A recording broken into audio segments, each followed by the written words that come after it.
ठीक है dear students, कल क्लास और इकोनॉमिक्स का फर्स्ट क्लास हो चुका है।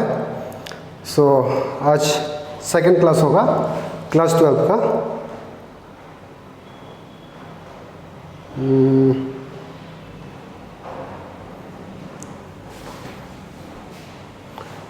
Display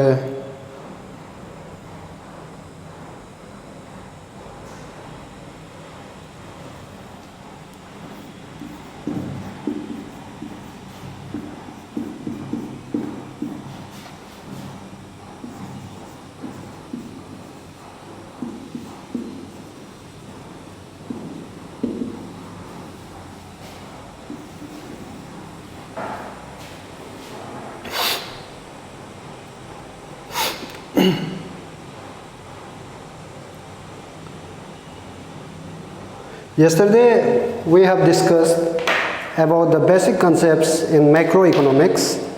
Today again we're going to discuss the remaining portion of basic concepts of macroeconomics. अगर कल का वीडियो में कुछ भी डाउट्स है तो प्लीज़ काइंडली फ़ोन करके भी आप लोग क्लियर कर सकता है। सर जो एनी टाइम फ्री है आप लोग के लिए। So, today's topic is difference between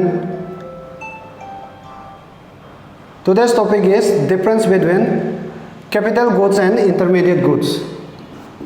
और ये एग्जाम पॉइंट ऑफ व्यू से बहुत इंपॉर्टेंट है। एग्जाम में डायरेक्टली पूछा जाता है difference between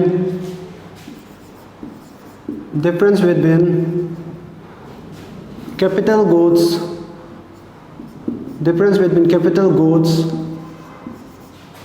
and intermediate goods. Difference between capital goods and intermediate goods. कल बता दिया था कि कैपिटल गुड्स क्या होता है। Capital goods are those finished goods which helps in further production of other commodities. That is, capital goods are those goods which helps the producer in producing various commodities in the economy. But intermediate goods are those goods which are used as raw materials to produce other goods in the economy. कल बता दिया था। तो capital goods का example yesterday I have told you that capital goods example machine is an example of capital goods. And intermediate goods means those raw materials which are used to produce other commodities. For example, in order to make bread we use wheat use करता है। तो wheat जो क्या है, आटा मैदा जो क्या है, हम लोग का इंटरमीडिएट गुड्स हो जाएगा। शुगर बनाने के लिए for example yesterday I have taken the example of sugar cane. For making sugar, in that case sugar cane will be treated as an intermediate goods. तो कल बता दिया था। So today we gonna differentiate between intermediate goods and capital goods. That is, intermediate goods और capital goods जो किस तरह से डिफरेंट है, एक दूसरे से किस तरह से अलग है। तो एग्जाम पॉइंट ऑफ व्यू के लिए ये जो नोट्स हम प्रोवाइड करने जा रहे हैं, दिस इज वेरी इंपॉर्टेंट। और एग्जाम में आपको सेम ही लिखना है, कुछ भी चेंजेस नहीं लिखना है, सेम लिखना है आपको। जब भी डिफरेंस बिटवीन का कुछ क्वेश्चन आता है तो फर्स्ट ऑफ ऑल आप फर्स्ट कॉलम में क्या लिखेगा, बेसिस ऑफ डिस्टिंक्शन। आपको यहाँ क्या आ जाएगा, बेसिस ऑफ डिस्टिंक्शन, यानी कौन से बेसिस में डिफरेंस करेगा कैपिटल गुड्स और इंटरमीडिएट गुड्स को। एंड रुको थोड़ा सा टाइमर फिक्स कर लेता है। आप लोग का एक्चुअली क्लास जो 40 आवर्स का है, तो थोड़ा अलार्म फिक्स कर लेता है।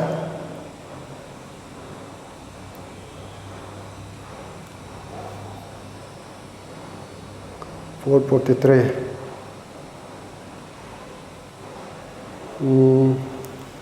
25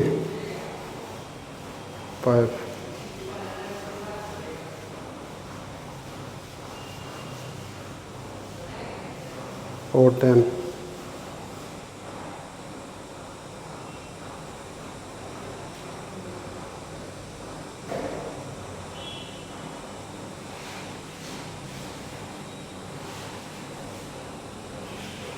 okay, so first basis of distinction, आप सेकेंड कॉलम में आप किसी को भी लिख सकता है। यहाँ में आपका आ जाएगा इंटरमीडिएट गुड्स,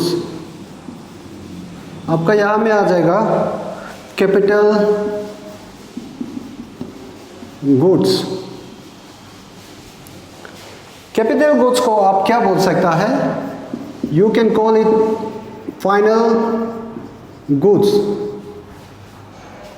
अगर if it is asked in the question that difference between capital goods or intermediate goods, or final goods, difference between final goods and intermediate goods, then also you can write the same answer.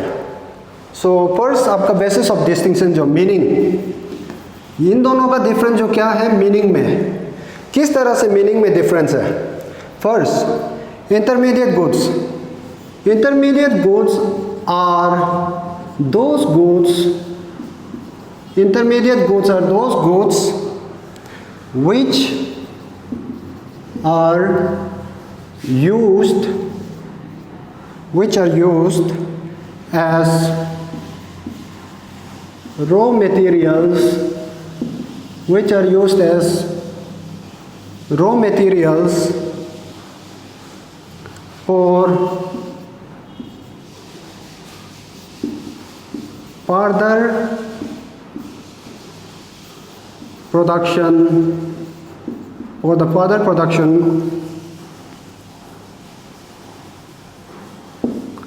and another one is capital goods. Capital goods are those goods, capital goods are those goods which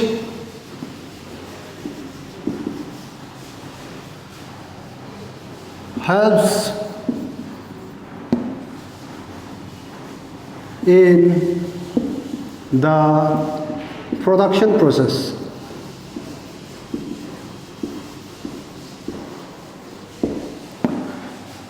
Example, machine, और इधर आप example ले सकता है sugar cane,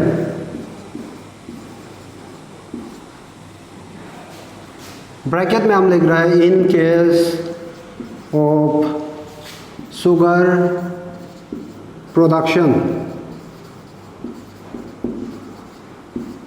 ठीक है।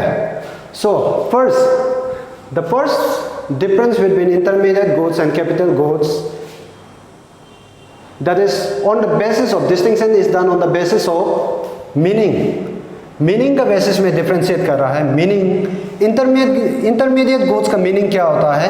Intermediate goods वो goods है जो दूसरा गुड्स बनाने के लिए रॉ मटेरियल्स के रूप में यूज़ किया जाता है। That is in the production of other commodities, दूसरा कमोडिटीज का प्रोडक्शन करते समय जिस गुड्स को आप रॉ मटेरियल का रूप में यूज़ करता है, रॉ मटेरियल का रूप में यूज़ करता है, that is known as intermediate goods. ये हो गया इंटरमीडिएट गुड्स का meaning. For example, while producing sugar, sugar produce करते समय, चीनी प्रोड्यूस करते समय, you use sugar cane to produce sugar, so sugar cane is used as raw material, so here sugar cane is treated as intermediate goods, that is raw material. Now capital goods, capital goods में क्या लिखा है? Capital goods are those goods which helps in the production process, यानी आप कुछ production कर रहा है तो प्रोडक्शन करते समय जो सामान प्रोडक्शन में मदद करता है उसको क्या बोलता है? Capital goods. For example machine, machine क्या है? कैपिटल गुड्स है। क्यों? और मशीन को फाइनल गुड्स भी बोलता है। क्यों? मशीन को फाइनल गुड्स इसलिए बोलता है क्योंकि machine is ready for use by the consumer, इसको कंज्यूमर जो डायरेक्टली यूज़ कर सकता है, इसलिए फाइनल गुड्स बोलता है। कैपिटल गुड्स क्यों बोलता है? क्योंकि ये दूसरा कमोडिटीज़ का प्रोडक्शन में मदद करता है, that's why machine is called capital goods. ये हो गया on the basis of meaning. Now on the basis of purpose, purpose यानी उसका यूज़ क्या है, ठीक है, पर्पस। इंटरमीडिएट गुड्स का पर्पस क्या है, कैपिटल गुड्स का पर्पस क्या है? तो पर्पस में आप क्या लिखेगा? इंटरमीडिएट गुड्स में लिखिएगा this goods may be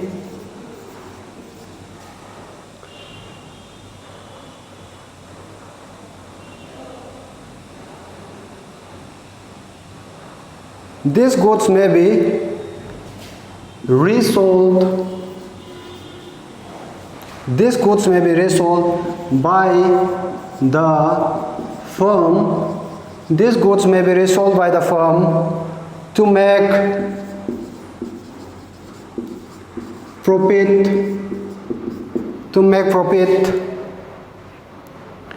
during the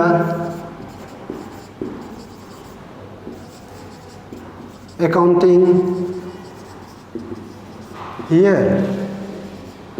ठीक है. Second one is capital goods का पर्पस क्या होता है.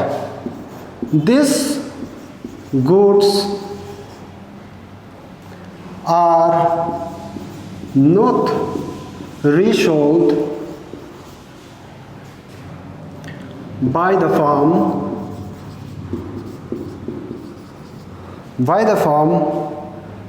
to make profit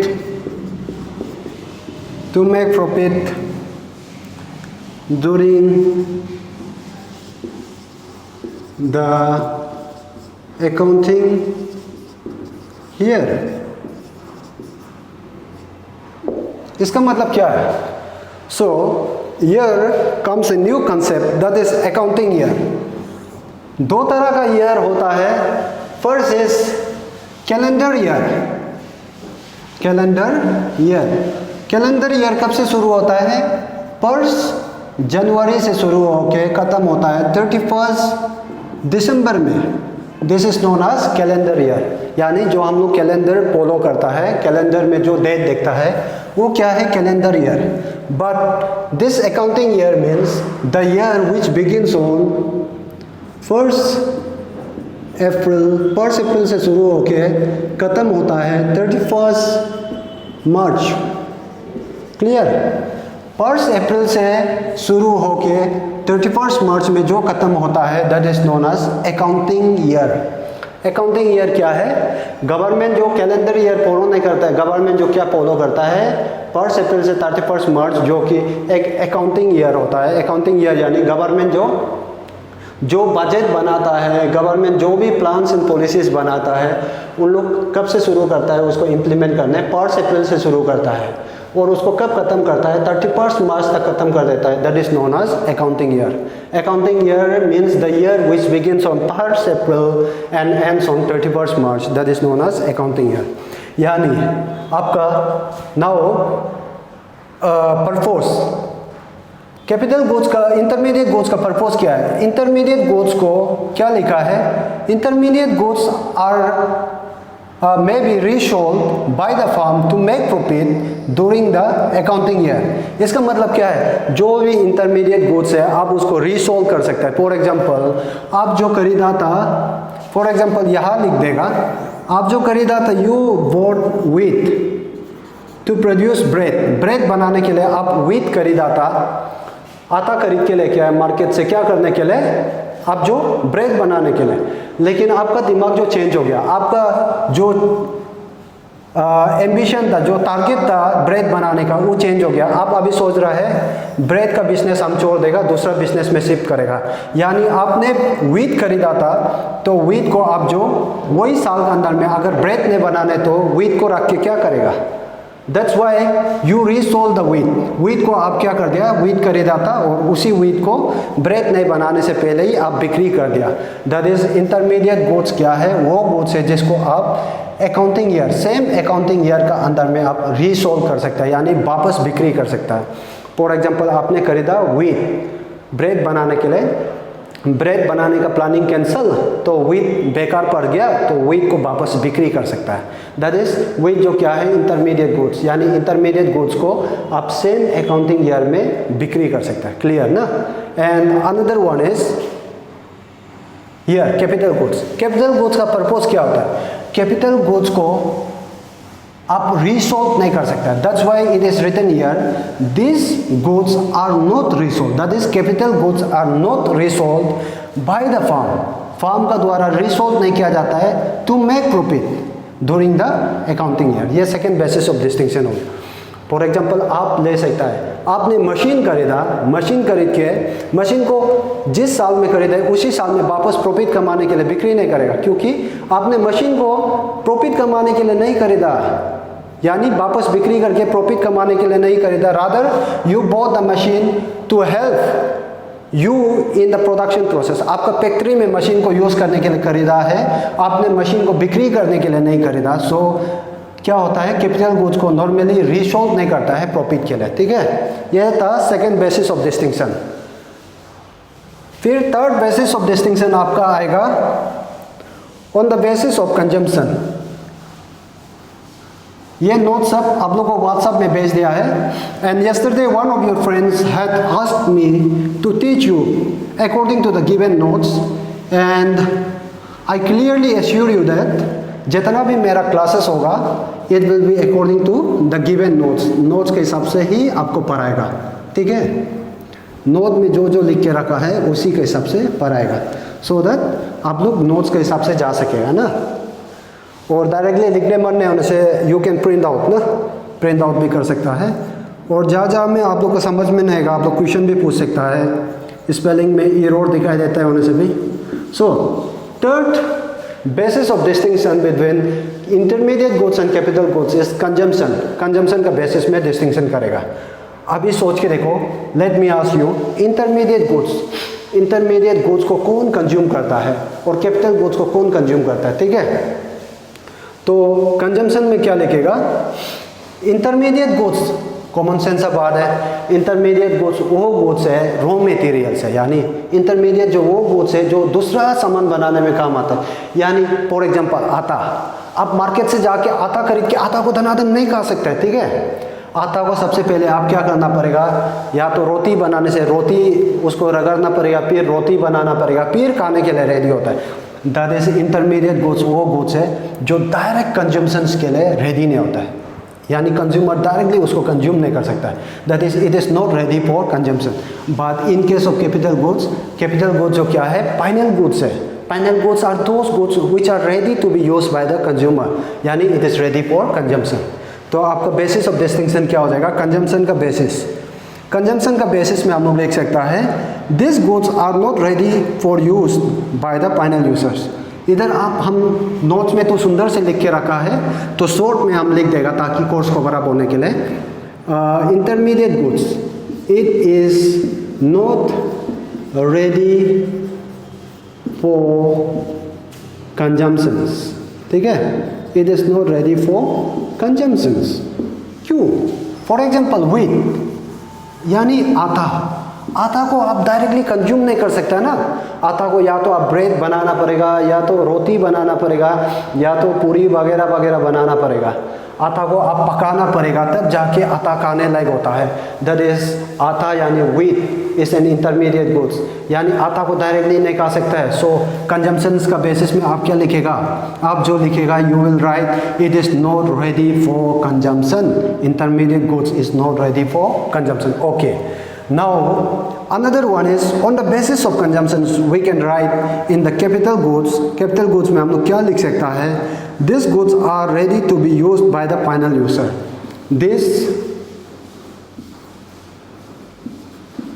These goods are ready to be used by the final users. ठीक है, तो now in capital goods on the basis of consumption we can write that capital goods are ready to be used by the final users.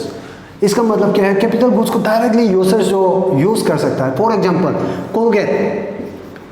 Colgate क्या है, Colgate को आप दुकान से खरीदने का साथ साथ डायरेक्टली यूज कर सकता है। You can use it directly, Colgate को आप डायरेक्टली यूज कर सकता है। दैट इज कोलगेट को क्या होता है, कंज्यूमर जो डायरेक्टली यूज कर सकता है कोलगेट को। ठीक है, and another example another example ये, लेकिन कैपिटल गुड्स में नहीं आएगा कोलगेट जो किस में आएगा, Colgate will come under final goods, ठीक है। हम ये एक साथ में लेके चल रहा है capital goods and final goods का, ठीक है। So I am telling you, so capital goods का एग्जांपल में आप क्या ले सकते हैं, मशीन को आप जो मार्केट से डायरेक्टली खरीद के यूज़ कर सकता है, that is machine can be directly use by the final users, यानी मशीन को डायरेक्टली प्रोड्यूसर्स लोग यूज़ कर सकता है। दैट्स वाई मशीन जो क्या है कैपिटल गुड्स है। तो on the basis of consumption में आप लिखेगा intermediate goods are not ready for consumption, capital goods में क्या लिखेगा, capital goods are ready to be use by the final users. ये था आपका third basis of distinction. And आपका फोर्थ बेसिस ऑफ डिस्टिंक्शन आएगा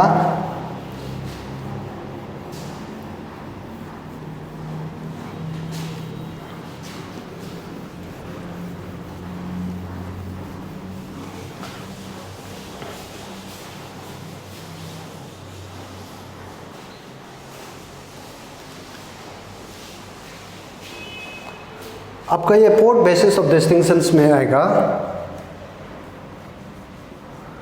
अगर मेरा बोर्ड में निकाला एक दो तो दिखाई नहीं दे रहे होने से, in case you can ask me on the WhatsApp and tomorrow I will repeat it again. और समझ में नहीं आके मत बेटा करो, फ़ोन करके भी हमको पूछ लो। वैल्यू एडिशन, ठीक है, value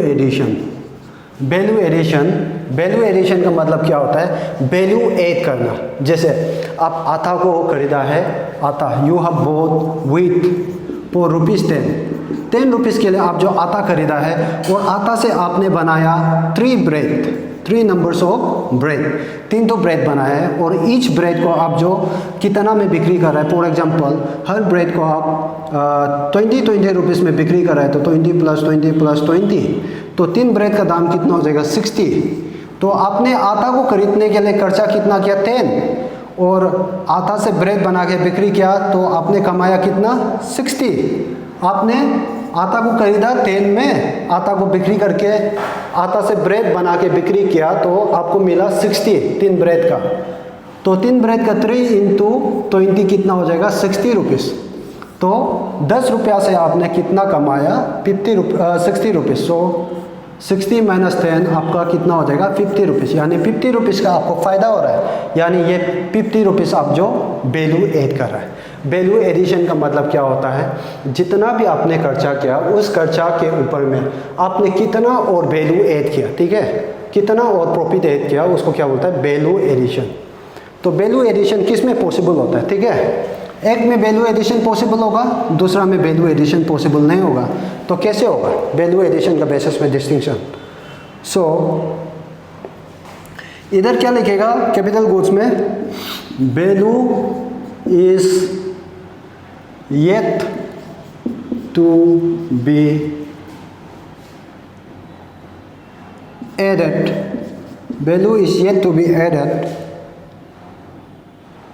to this goods.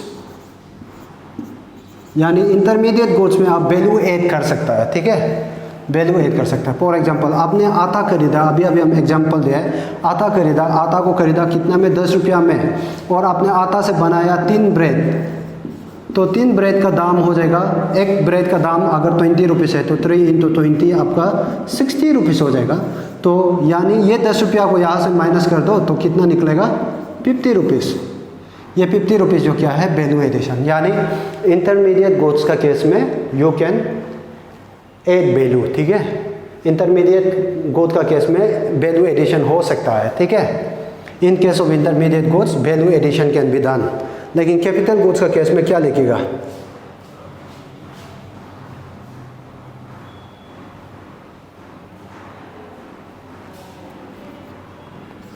Value, इसको आप लिख सकता है फर्दर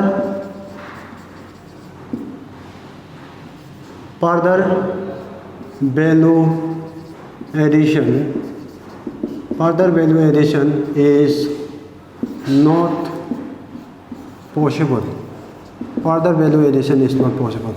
तो अच्छा, इंटरमीडिएट गुड्स में क्या आता है, आप वैल्यू एडिशन कर सकता है और वैल्यू ऐड कर सकता है, यानी वीट को थोड़ा सा उसका फॉर्म को चेंज करके, यानी वीट तो पाउडर में होता है तो उसको ब्रेड का फॉर्म में चेंज करके आप वैल्यू ऐड कर रहे हैं 50 रुपया का, ठीक है, तो इसको बोलते हैं वैल्यू एडिशन। लेकिन कैपिटल गुड्स में पहले से वैल्यू ऐड हो चुका होता है और आप कैपिटल गुड्स में वैल्यू एडिशन और पॉसिबल नहीं होता है। फॉर एग्जांपल, आपने मार्केट से मशीन खरीदा और ये मशीन के ऊपर में आप मशीन को और चेंजेस ला के आप वैल्यू एडिशन नहीं कर सकते, क्योंकि मशीन को और आप चेंजेस नहीं कर सकते क्योंकि मशीन ऑलरेडी रेडी हो के बैठा हुआ है, इसको डायरेक्टली यूज़ करने के लिए रेडी करके रखा हुआ है और मशीन को कन्वर्शन नहीं कर सकता है, तो मशीन के ऊपर में और वैल्यू एडिशन नहीं हो सकता, ठीक है।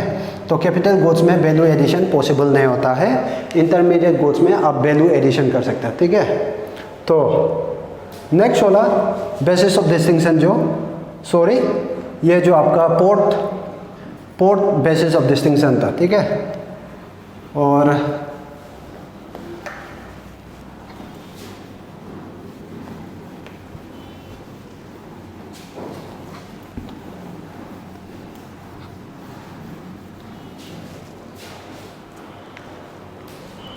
मोबिलिटी 5 बोला, मोबिलिटी। मोबिलिटी मतलब एक जगह से दूसरा जगह उसको ले जा सकते हैं कि फॉर एग्जांपल आपका रूम में जो भी चेयर है, टेबल है, उसको आप उठा के दूसरा रूम में आसानी से ले जा सकते हैं ना, अकेला भी उठा के ले जा सकता है। That is known as mobility. Mobility means the commodities which can be transferred from one place to another place easily word use करा, ठीक है, इजीली, आसानी से चेंज उसको दूसरा जगह से दूसरा जगह ले जा सकता है, उसको क्या बोलते हैं, मोबिलिटी, ठीक है। इंटरमीडिएट गुड्स, फॉर एग्जांपल आपका 1 kg आता है, वो 1 kg आता को तो आप कहीं भी लेके जा सकता है, आपका दोस्त का घर में लेके जा सकता है, आपका फैमिली में लेके जा सकता है, किसी भी घर में लेके जा सकता है, या तो एक दुकान से दूसरा दुकान में भी लेके जा सकता है, यानी उसका मतलब क्या, that means intermediate goods have mobility. तो इधर क्या लिखेगा, it can be moved from one place to another. It can be moved from one place to another place easily. आसानी से एक जगह से दूसरा जगह ले जा सकता है इंटरमीडिएट गुड्स को। लेकिन इन case of capital goods it cannot B easily moved or transferred, ठीक है, it can not be easily moved और ट्रांसफर। तो अच्छा, इसमें क्या बोलता है इंटरमीडिएट गुड्स का केस में इंटरमीडिएट गुड्स का केस में क्या बोलता है, इंटरमीडिएट गुड्स का केस में बोलता है it can be move from one place to another place easily. For example आपका पास में 1 kg व्हीट है और 1 kg व्हीट को आप इमेजिन करके देखो, आप इसको कहीं से भी ले जाके कहीं में भी पहुंचा सकते हैं आसानी से। लेकिन फॉर एग्जांपल मशीन, ठीक है, नॉर्मली एक मशीन का वेट जो कितना आता है 100 kg का आसपास होता है, ठीक है, almost it weighs around 100 kg। 100 kg का जो मशीन है उसको आप आसानी से बदन में बुक के कहीं भी ले जा सकेगा, तो इट इज़ नॉट पॉसिबल ना। एंड इट में भी पॉसिबल इन सम केसेस, आप गाड़ी में उठा के ले जा रहा है, लेकिन वो जो बहुत तकलीफ होता है, ठीक है, इसलिए that's why the word cannot has been used here और इजीली वर्ड यूज़ किया। इसका मतलब क्या है, इट कैनॉट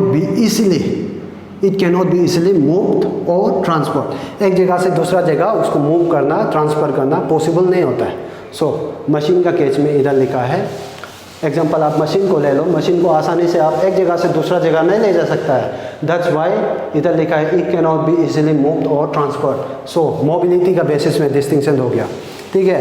तो आपके एग्जाम में अगर ये आता है difference between capital goods and intermediate goods, or if it is asked in your examination to differentiate between intermediate goods and final goods, that also you can write the same answer, ठीक है, in the exam, और ये sufficient है, ठीक है। whenever this exam will come in your whenever this question will come in your exam, it will come around for 5 marks, ठीक है। 5 marks के लिए आपका एग्जाम में आएगा, ठीक है। 5 मार्क्स से ज़्यादा मार्क के लिए नहीं आएगा। So for 5 marks 5 points is sufficient, 5 point लिखने से सफिशिएंट है एग्जाम पॉइंट ऑफ व्यू के लिए, ठीक है। तो 5 मार्क 3 मार्क ऐसे में आएगा ये जो। So next one is basis of distinction, basis of distinction between basis of distinction बोल रहा है, sorry, difference between capital goods and intermediate goods is completed.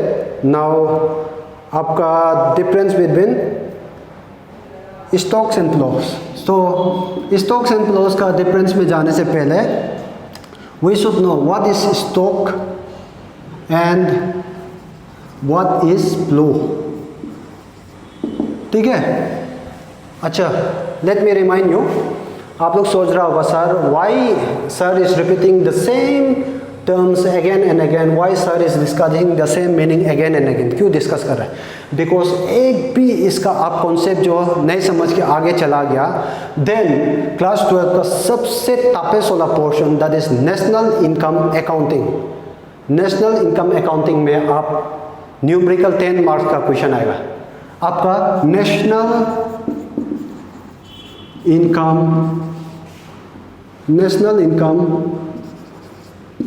Accounting.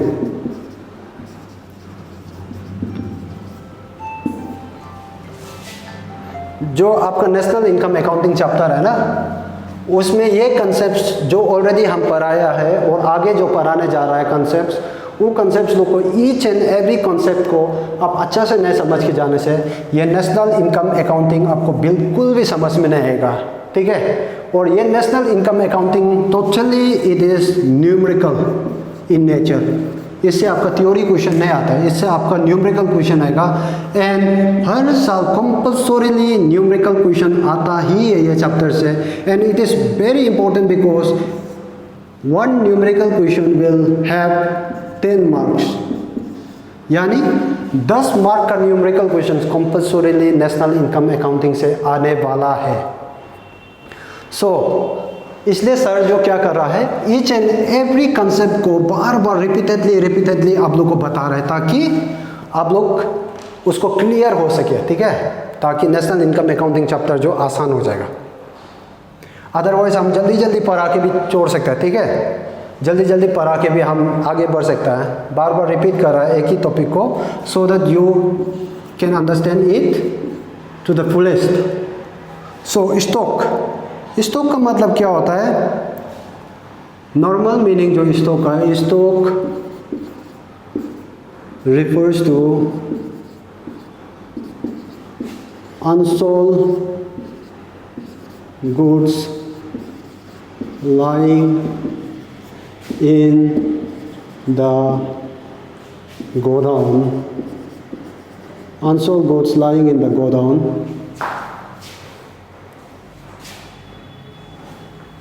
ठीक है, unsold goods lying in the गोदाम। गोदाम को क्या भी बोलता है? वेयर हाउस, ठीक है।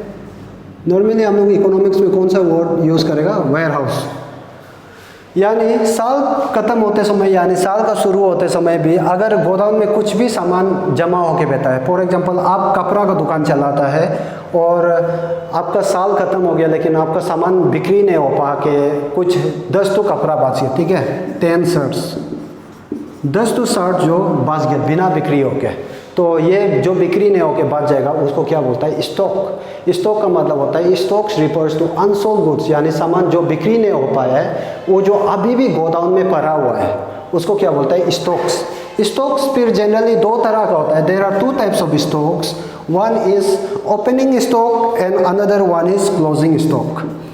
There are 2 concept of stock. इसको क्लियर से समझ के जाओ, नेशनल इनकम अकाउंटिंग चैप्टर जो आसान हो जाएगा, otherwise you won't be able to understand that chapter ना।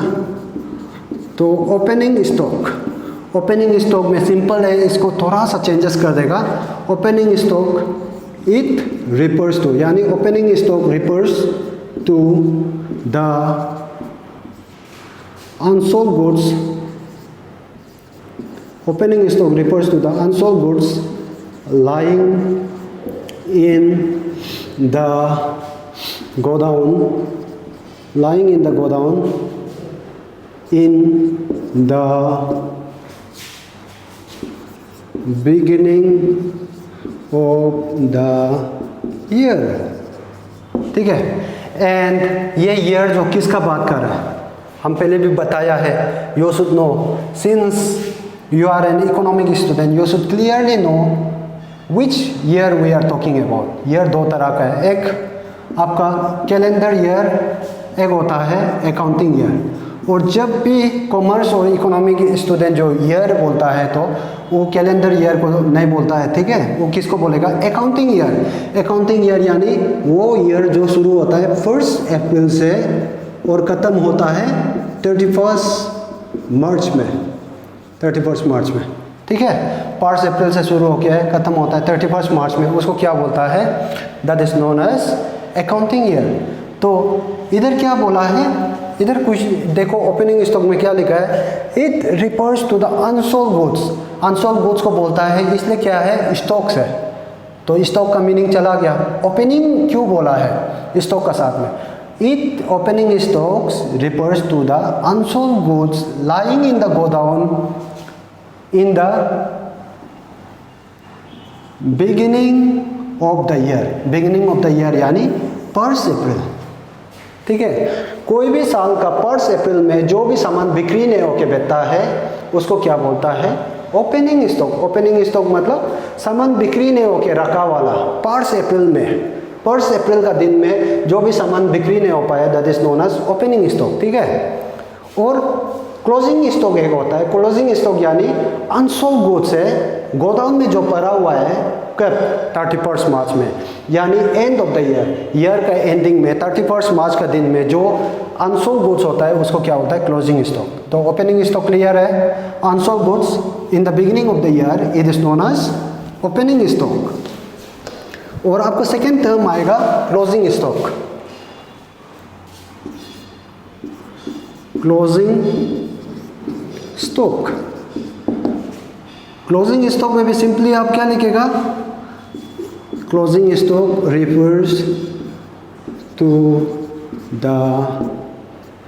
Unsold goods lying in the godown at the end of the year, यानी 31 मार्च। साल कब खत्म होता है, अकाउंटिंग ईयर, अकाउंटिंग ईयर खत्म होता है 31 मार्च में, यानी 31 मार्च का दिन में, यानी 31 मार्च यानी and of the year. And of the year में जो भी अनसोल्ड गुड्स होता है गोदाम में उसको क्या बोलता है, क्लोजिंग स्टॉक। क्लियर ना। तो क्लोजिंग स्टॉक क्या है, it refers to the unsold goods lying in the godown at the end of the year, that is on 31 मार्च में जो भी सामान बिक्री नहीं होके रखा होगा बिजनेस का साथ में, तो उसको क्या बोलता है, क्लोजिंग स्टॉक, ठीक है। टुमारो वी विल डिस्कस प्लोस को डिस्कस करेगा, और ऑलमोस्ट 20-30 कॉन्सेप्ट्स और रिलेटेड है यहाँ से नेशनल इनकम अकाउंटिंग चैप्टर का बेसिक कॉन्सेप्ट में, ऑलमोस्ट और 20-30 कॉन्सेप्ट बचा हुआ है। वो 20-30 चैप्टर जो कंसेप्ट जो ख़त्म हो जाने से हम लोग का न्यूमेरिकल पोर्शन जो शुरू हो जाएगा। And I assure you that अगर क्लास का लेक्चर कंटिन्यूसली आप फॉलो करेगा और कुछ भी डाउट होगा आप सर को फ़ोन करके भी क्लियर कर लेता है उनसे। नेशनल इनकम अकाउंटिंग चैप्टर से जो भी 10 मार्क का न्यूमेरिकल क्वेश्चन आएगा ना एग्जाम में, 10 मार्क्स का न्यूमेरिकल क्वेश्चन आएगा, आप इजीली इसको एग्ज़ाम में सॉल्व करके आएगा, क्योंकि हम पहले से 4 इयर्स से पढ़ा रहे, ठीक है। एंड अभी तक नेशनल इनकम अकाउंटिंग से ऐसे chapter, national income accounting chapter से ऐसे क्वेश्चन नहीं आया कि मेरा स्टूडेंट सॉल्व नहीं कर पाया, ठीक है। सो हम एश्योर करता है अच्छे से आप लोग नोट्स बनाओ, आप लोग आसानी से सॉल्व कर पाएगा, ठीक है।